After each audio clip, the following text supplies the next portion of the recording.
감사하신 하나님, 에베네셀 하나님, 살아계신 하나님, 에베네셀 하나님, 여기까지 인도하셨네. 감사하신 하나님, 여기까지 인도하셨네. 살아계신 하나님,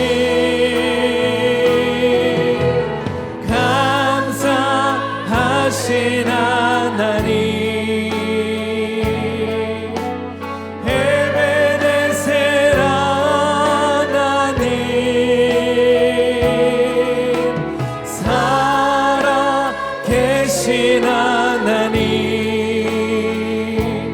에베네셀 하나님. 다시 한번 감사하신 하나님, 감사하신 하나님, 에베네셀 하나님, 살아계신 하나님,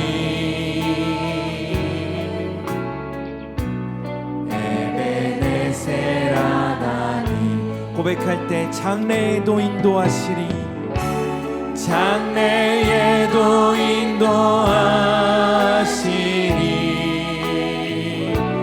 감사하신 하나님, 장래에도 인도하시니, 살아계신. 우리 함께 자리에서 일어나 고백하겠습니다. 할렐루야. 감사하신 하나님, 에베네셀 하나님, 살아계신 하나님, 에베네셀 하나님. 감사하신 하나님, 할렐루야. 감사하신 하나님, 에베네셀 하나님,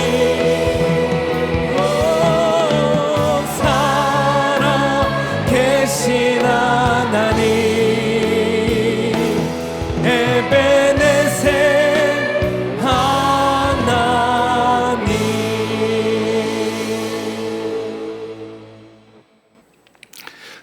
오늘 우리는 25주년 담임 목사 취임 기념 예배를 드리는데, 제가 우리 교회에 와서 목회하면서 저와 연관된 어떤 기념 예배를 드린 적이 몇 번이 있는가 제가 뒤돌아봤습니다. 봤더니 오늘까지 5번이 있더라고요.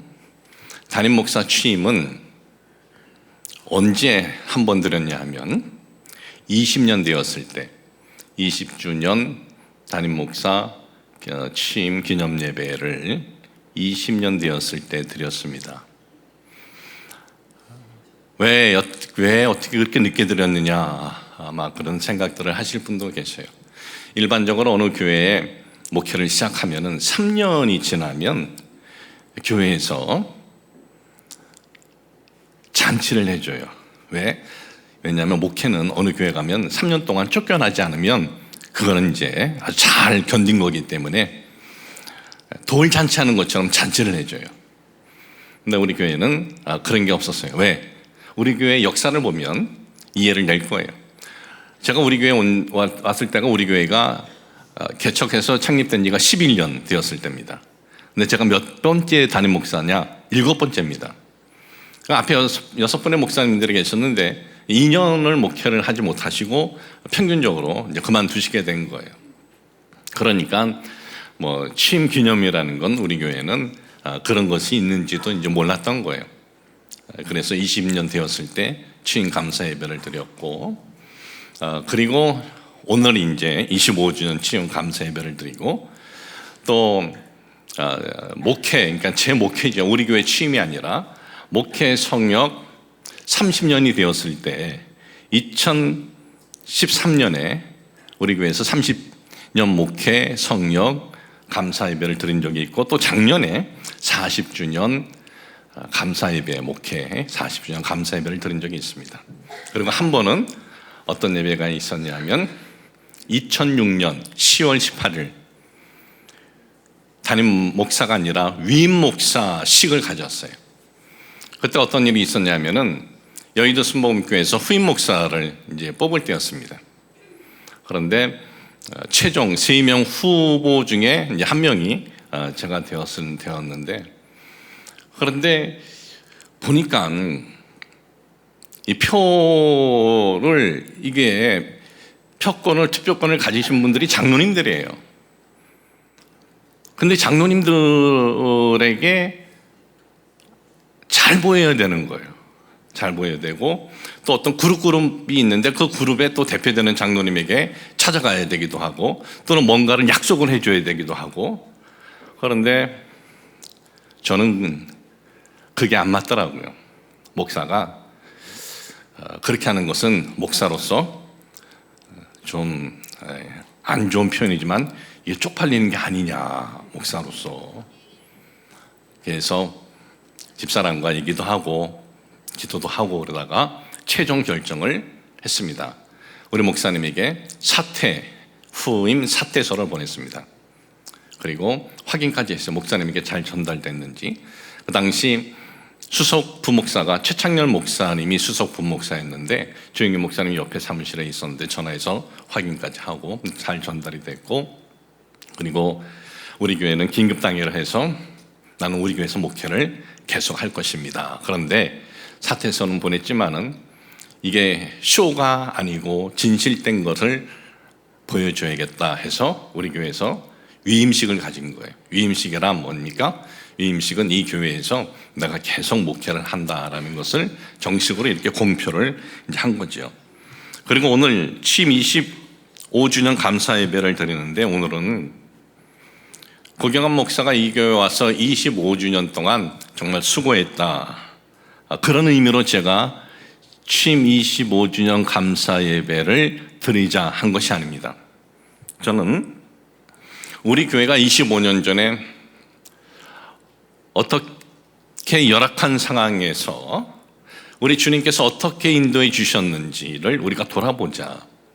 과거를 잊어버리면 미래를 향해서 나아갈 수 없듯이 과거에 받은 은혜를 기억하자.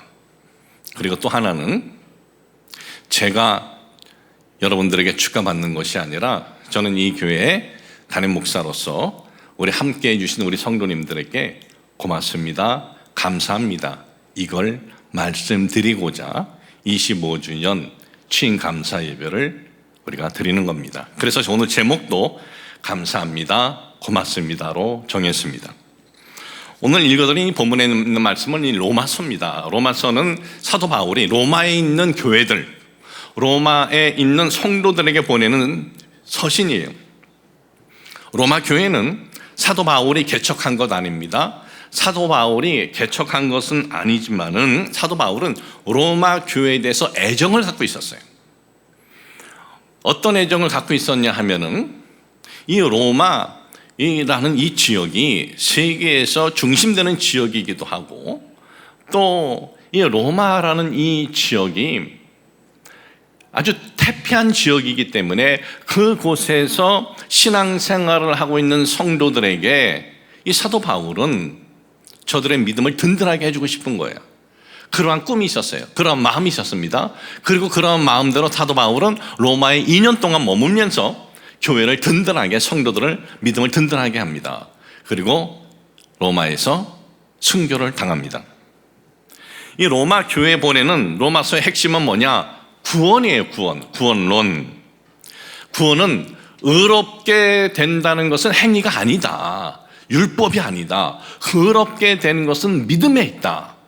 이 구원론에 대해서 장작 16장이나 이렇게 써서 보내는데, 학자들은 사도 바울이 이 성령의 감동으로 쓴 로마서를 보면서요, 구원론에 대해서 어떻게 이렇게 신비롭고 오묘하게 쓸 수 있었을까라고 평가를 합니다. 구원은 믿음에 있다. 의롭게 하는 것은 행위가 아니고 율법이 아니다. 왜 이 로마 교회에 그 분야에 대해서 집중적으로 사도 바울이 썼는지 아세요?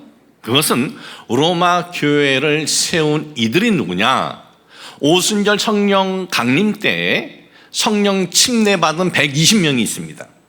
예수님께서 부활하시고 승천하시기 전에 제자들과 그리고 부활하신 예수님을 따르던 이들에게 예수님께서 말씀하셨습니다. 너희들은 예루살렘을 떠나지 말라. 아버지께서 약속하신 성령을 기다리라. 그래서 120명이 성령 세례를 받습니다. 성령 세례를 받은 이들 중에 그 누군가가 로마 가서 교회를 개척했다는 거예요.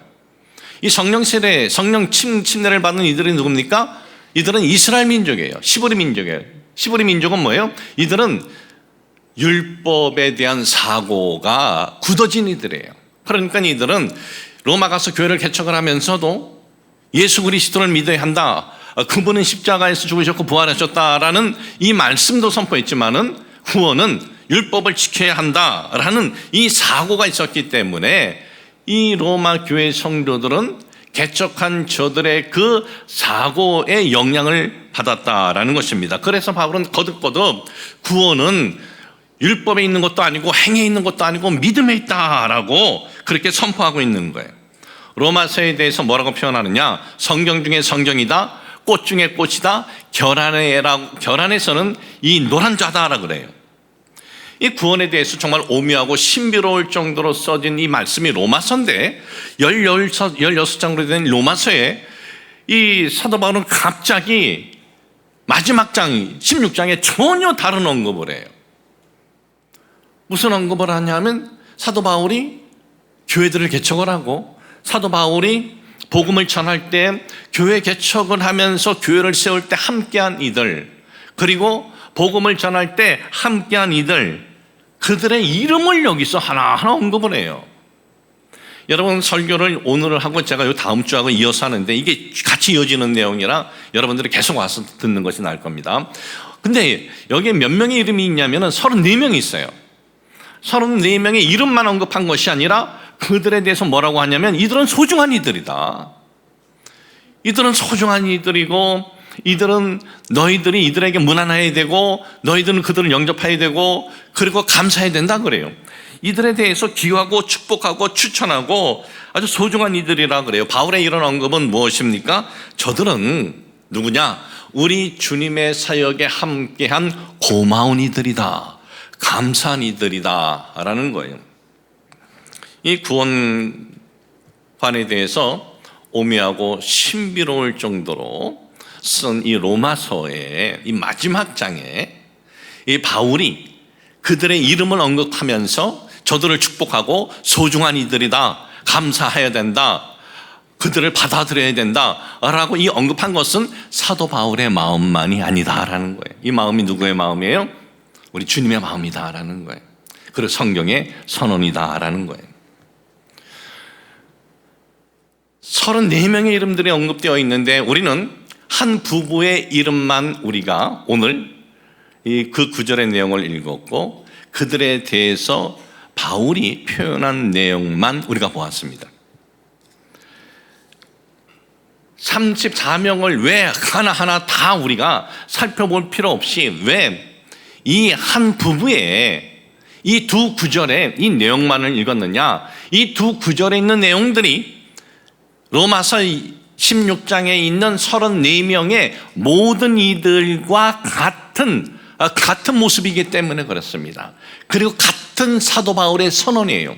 자, 16장 3절에 뭐라고 말씀하고 있습니까? 너희는 그리스도 예수 안에서 나의 동력자들인 브리스가와 아골라에게 문안하라 그랬어요.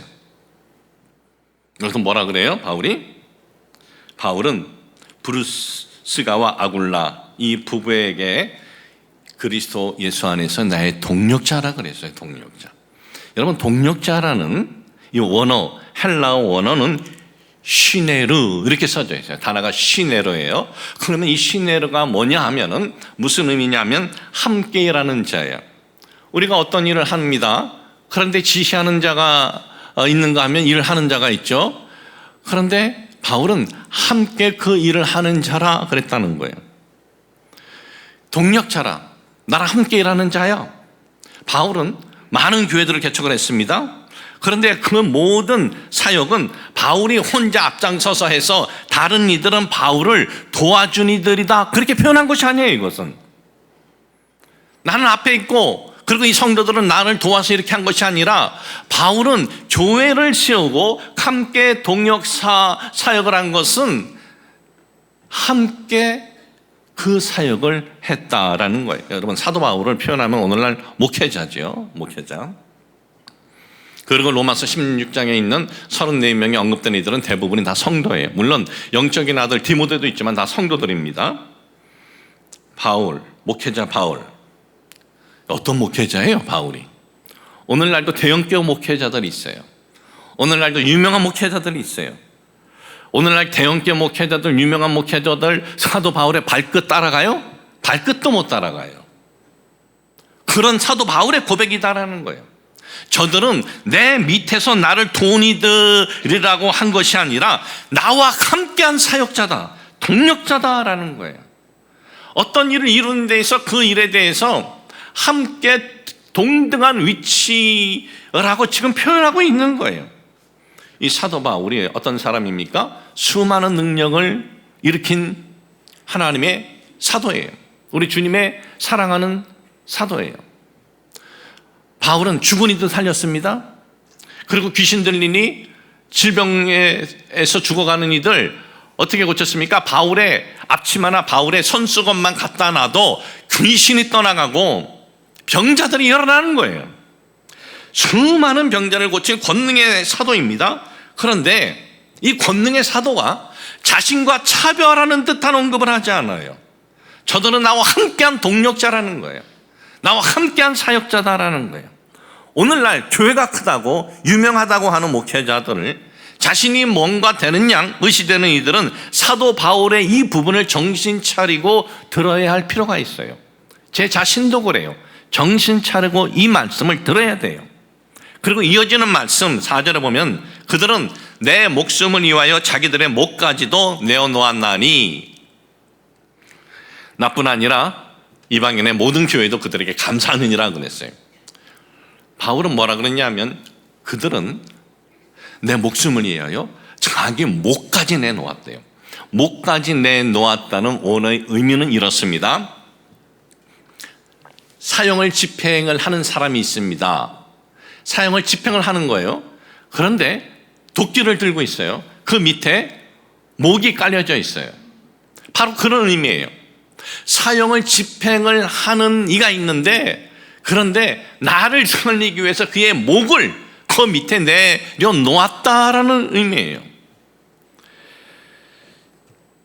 사도 바울이 어떤 큰 위험이 있을 때 이들 부부가 어떻게 도와줬는지는 모르겠지만은 자기 목을 내놓았다라는 이 언급을 한 바울은요, 이 바울은 브루스가와 아굴라 부부뿐만이 아니라 로마서 16장에 언급된 모든 동력자들에 대한 언급이다라는 거예요. 이게 무슨 말이냐 하면 교회를 세우는데 함께한 동력자들, 예수 그리스도의 복음을 전하는 함께한 동력자들, 그들이 함께한 이 행위가 뭐냐? 자신의 목을 내놓은 것 같은 행위다라는 거예요.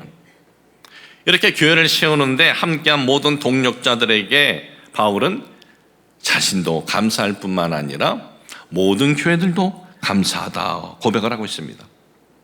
여러분, 사도 바울이 어떤 사람입니까? 그 시대 기준에서는요, 성공하고 출세하고 자랑할 모든 그 자격을 다 가진 사람이에요. 이렇게 완벽한 자격을 갖춘 사람 그 시대에 없습니다. 그런데 복음을 위해서 그 모든 것을 어떻게 했어요? 그냥 버린 것이 아니라 배설물로 여겼다고 하는 이 헌신적인 그가 성도들과 차별적인 듯한 언급을 하지 않고 동등한 동력자라고 했다는 거예요. 그뿐만 아니라 교회를 건강하게 세우는 데 함께한 이들, 예수 그리스도의 복음을 전하는 데 함께한 이들의 행위는 자신을 위해서 목을 내놓는 그런 행위를 한 것과 같다라는 것입니다. 그러니 바울이 어때요? 너무나 고마운 거예요. 너무나 감사한 거예요. 그래서 고맙고 감사하고 축복하고 지금 그런 고백을 하고 있는 거예요. 우리는 지금 25주년 감사 예배를 드리고 있습니다. 제가 우리 교회 와서 25년 동안 이렇게 잡음 먹고 혼란 없이 목회할 수 있었던 것은 우리 하나님의 은혜고 동력자 성도 여러분 덕분입니다. 그래서 저는 하나님께 감사하고 여러분들에게 고마운 거예요. 오늘 우리 교회가 이렇게 든든히 또 건강한 교회로 세우려고 애쓴 분들은 누구냐? 여러분들이에요. 동력자 여러분들이 있었기 때문에 이렇게 이 교회가 든든하게 건강하게 세워질 수 있는 거예요. 우리 교회 장로님들, 권사님들, 안수 집사님들, 성도님들, 여러분들은 이 교회를 지금까지 세워나가는데 함께한 귀한 동력자들인 거예요. 우리 교회 25주년 목회를 돌아보면서 제가 할 수 있는 말이 뭐겠습니까? 여러분들은 나의 동력자들입니다. 그리고 너무나 감사합니다. 고맙습니다. 저는 이제 오늘하고 다음 주하고 이어서 설교를 하는데 오늘은 여러분들과의 만남에 대해서 설교할 것이고 다음 주에는 우리가 어떤 처지에서 어떻게 하나하나 주님의 인도하심을 받았는지에 대해서 말씀을 드리고 그리고 참 힘들고 어려웠던 상황을 어떻게 우리가 또 헤쳐나갔는지 말씀을 드리려고 합니다. 저는 1999년 8월 둘째 주에 우리 교회 첫 설교를 하면서 목회를 하게 되었습니다. 저는 이 고양시라는 지역이 어느 지역인지도 몰랐습니다. 저는 제 삶에 고양시라는 지역에서 내가 목회를 한다, 내가 순복음 원당교회에서 목회를 한다, 단 한 번도 그런 생각은 해본 적이 없습니다.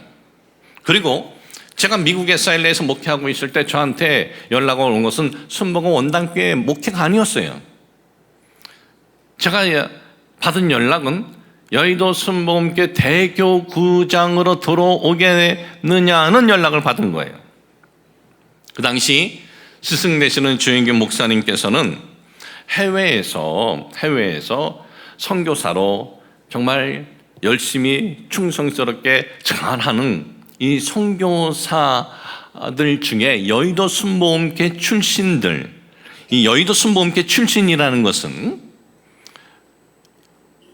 우리 교회 여의도 순복음교회 조영균 목사님께서 여의도 순복음교회 목회하셨을 때 전도사로 들어와서 인턴을 거쳐서 3년 동안 전도사하고 거기서 목사를 받고 그리고 목회를 한 그 목회자들을 여의도 순복음교회 출신이다.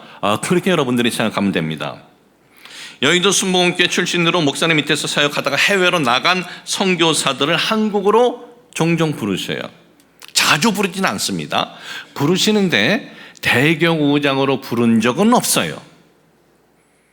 무엇으로 부르느냐? 국장 아니면 지성전 담임으로 부르셔요.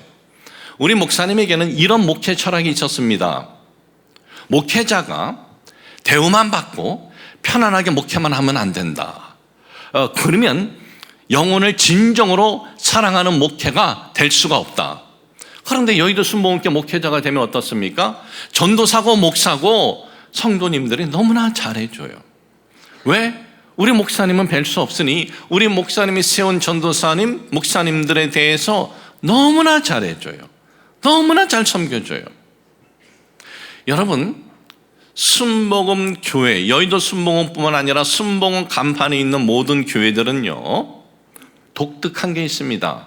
장로님들, 권사님들, 안수 집사님, 성도님 독특한 게 있어요.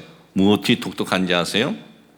좋은 마음의 밭이 독특해요. 일반 이런 데서는 찾아볼 수가 없는 좋은 마음의 밭이 있어요. 될 수 있으면 목회자들을 도우려고 해요. 우리 목사님을 통해서, 우리 목사님 설교를 통해서 예수 그리스도를 믿은 사람들 얼마나 많습니까? 또 우리 목사님의 그 메시지를 통해서 성령 세례 받고 은혜 받은 분들 얼마나 많아요? 그들의 마음의 밭이 그렇게 아주 좋은 밭으로 형성이 된 거예요. 그러니 우리 목사님의 제자로 사역을 하니까 얼마나 잘해주겠어요. 그렇게 선교만 받고 대접만 받으면 진실된 목회 못한다. 무조건 선교사로 나가야 돼요. 다시 국장이나 지성전, 국장이나 지성전이 뭡니까? 교회의 중요한 위치 아닙니까? 들어오려면 무조건 다 나가야 돼요. 물론 어떤 사람은 안 나간 사람도 있어요. 제주도 좋죠. 아주 심센 장로님 밑에 딱 붙어가지고 안 나간 사람도 있긴 있어요. 근데 다 무조건 나가야 돼요.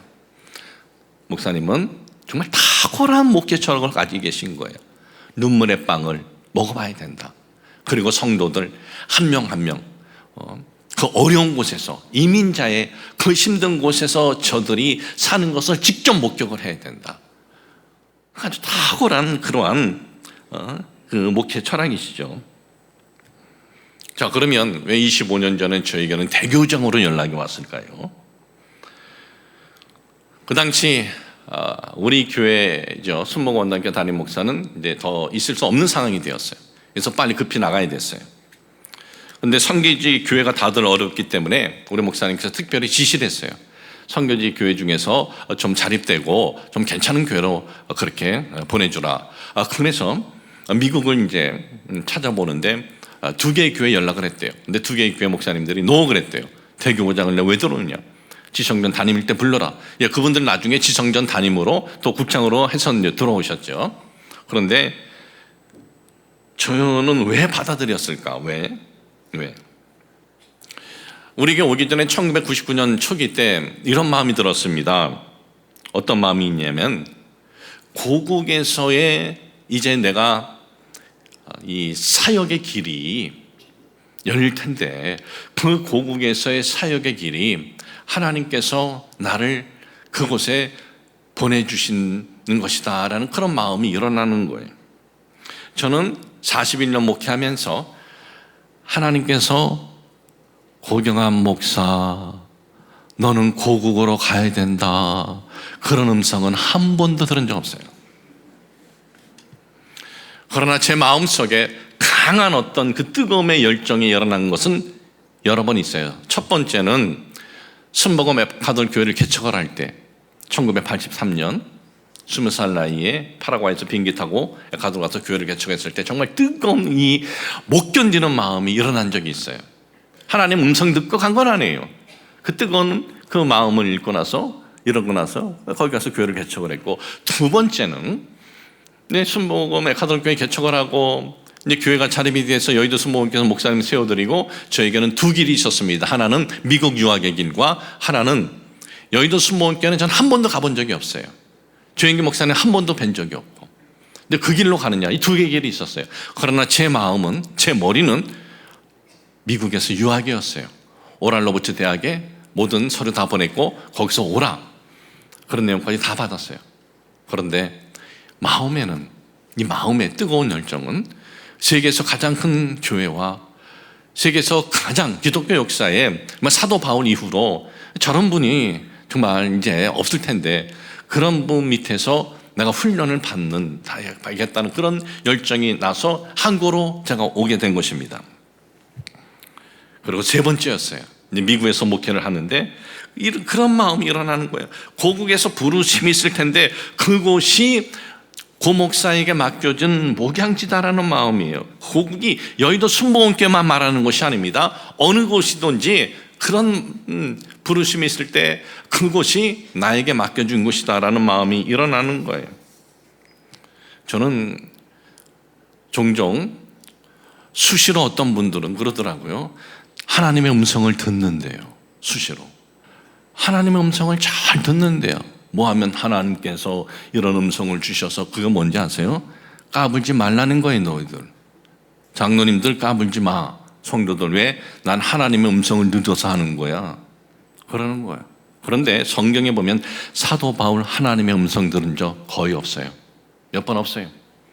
저는 제 마음에 잃었던 것을 집사람한테 얘기했습니다.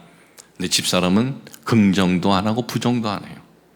여자가 아무 말도 안 할 때는 조심하라는 거예요. 이제 싫다는 거죠. 왜? 이제 미국이 좋은 거예요. 왜? 처음에 이민 갔을 때, 저 따라서 이민 갔을 때는 3년 동안 힘들어했어요. 3년 동안. 여러분, 이민 가면 향수병이 있습니다. 누구든지 다 있어요. 3년 동안은 향수병이 있어요. 근데 희한하게 3년 지나면 약도 안 먹어도 싹 나버려요. 못 믿겠으면 이민 가보세요. 예. 이제 한 8년 되니까 이제 미국 정착하는 게 안정이 된 겁니다. 목회도 괜찮고 한국에 나오면 빨리 들어오고 싶은 마음이 열어난대요. 그런데 또다시 무슨 도전을 한다고, 무슨 길이 열려져 있는 것도 아니고 아무데나 부르면 거기 간다고, 그러니까 걱정이 되죠. 연락 온 것은 여의도 순복음교회 영상교회라고 일산에 있는 교회죠. 일산에 있는 원당 대교구장이라는 거예요. 그래서 저는 제 마음에 그런 일어난 대로 주저함 없이, 물어볼 필요도 없이 알았습니다. 미국 사역을 정리를 합니다. 그리고 제가 목회하던 곳은 이제 물려주었습니다. 출국을 하려고 준비하는데 연락이 왔어요. 상황이 바뀌었다는 거예요. 꽝 되었다는 거예요. 꽝 되었다는 거예요. 없던 일로 되었다는 거예요. 이 순복음원당교회는 독립된 교회이기 때문에 여의도 순복음교회로 다시 무슨 대교구로 안 들어간다. 근데 스승 되신 조영기 목사님께서 교회를 더 하나 영입하려고 한 것이 아니고, 우리 교회를 도와주려고, 교회 건축하는 것도 어렵지, 여러 번 혼란스러운 적도 있지, 그러니까 교회가 원하는 것으로 그렇게 보고를 듣고 그래 도와줘야지 하는데 보니까 아닌 거예요. 그러자 목사님이 아니라고 하면 그 교회 혼란스럽게 하면 안 되지, 그 교회가 원하는 대로 해줘야지.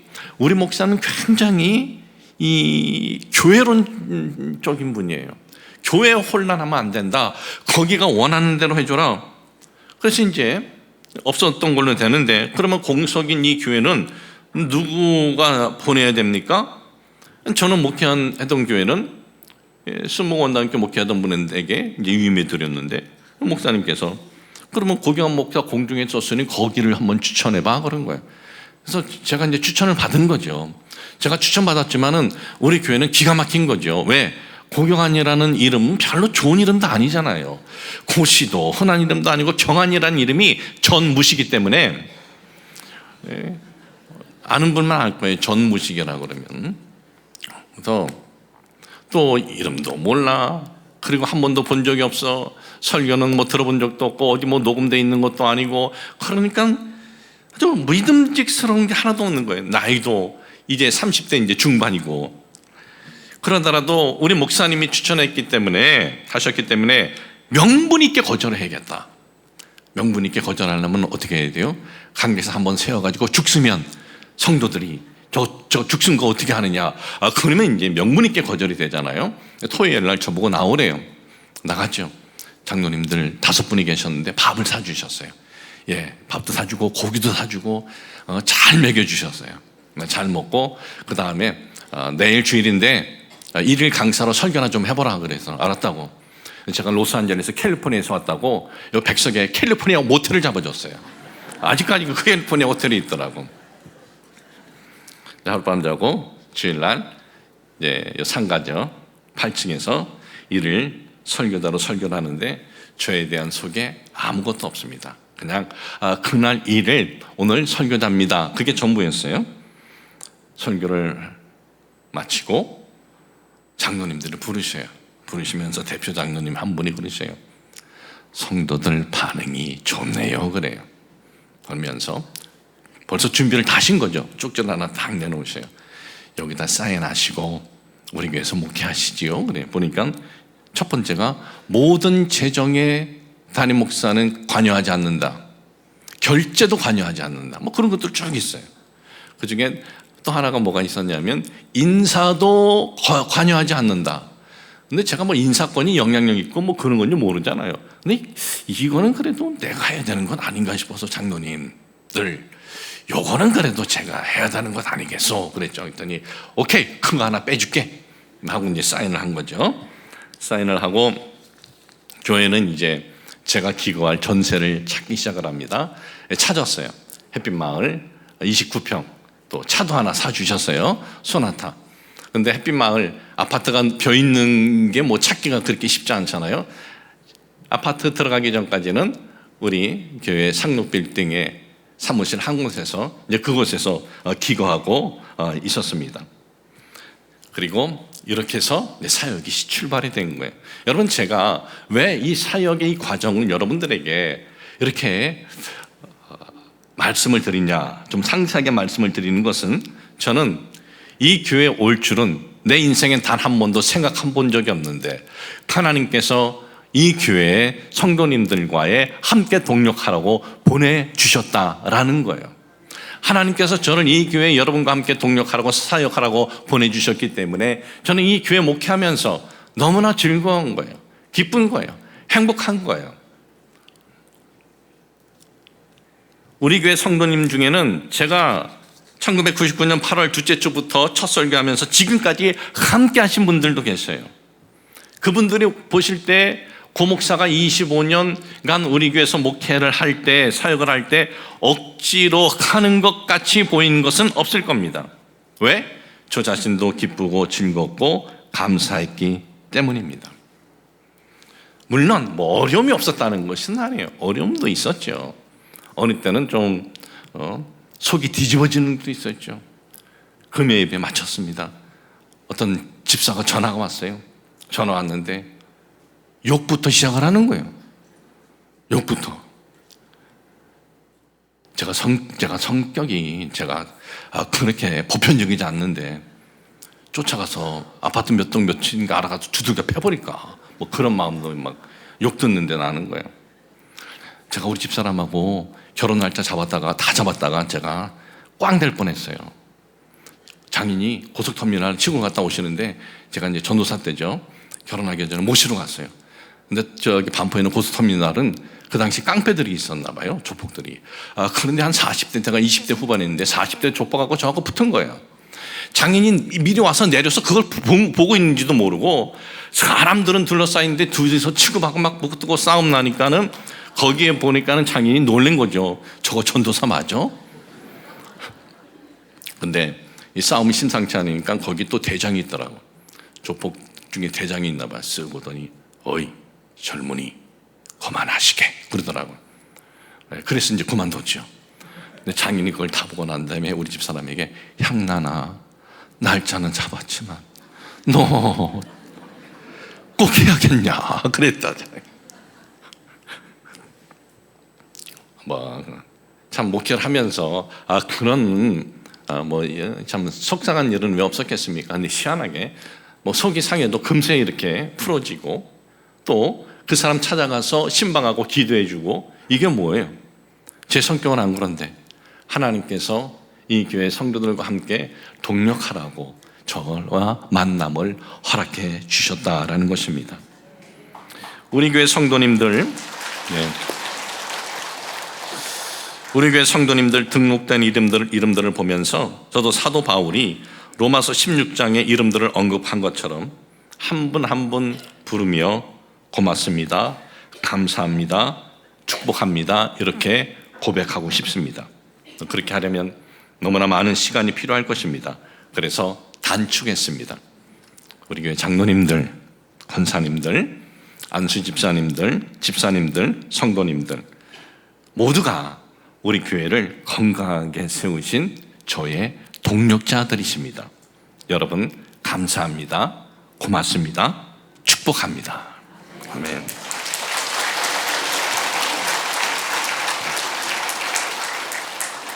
하나님 아버지 감사합니다. 하나님의 은혜로 우리 사랑하는 동력자 성도님들과 25년 동안 이렇게 참 우리가 건강한 교회로 함께 세워 나갔습니다.